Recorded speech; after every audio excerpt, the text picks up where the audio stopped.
This electric bikini and body trimmer was sent for our review. Actually, my wife received it, but who doesn't like a nice little shave or a body trim?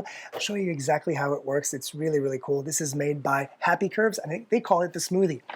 This is it right here. How cute. Love the color, but I love the power that it actually has and the versatility because they do come with two different heads. You've got the actual shaver and the trimmer that comes with it right there. So super easy to take off, just like that. You put in the trimmer or the razor in this case, and you've got two different razors. One at the top right here that will go straight, like really, really close shave on your skin, and then kind of like that trimmer that will, get whatever unwanted hair that didn't do it on the first pass or didn't get done on the first pass. And I'll show you what it sounds like. First of all, let's go. Just like you would expect, it is USB-C rechargeable, which is cool as well.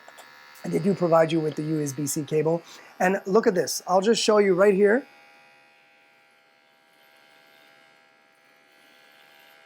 And this is, of course, on extremely coarse hair. And you can see the difference right there.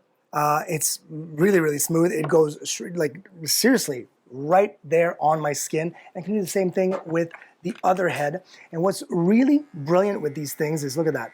I'm just going, you can see the hair just, And of course, this one here will leave little stubbles. This one will go skin smooth. And the cool thing about that, what I was saying, is that you can do this in the shower because it is waterproof. So you can go right there in the water, just clean the head off with some water, and then put it back to charge. And they do also provide you with some guides right there if you want to do, I would do that for maybe my beard, maybe my hair. It's, like I said, versatile, comes with two different heads. Happy Curves. Well done.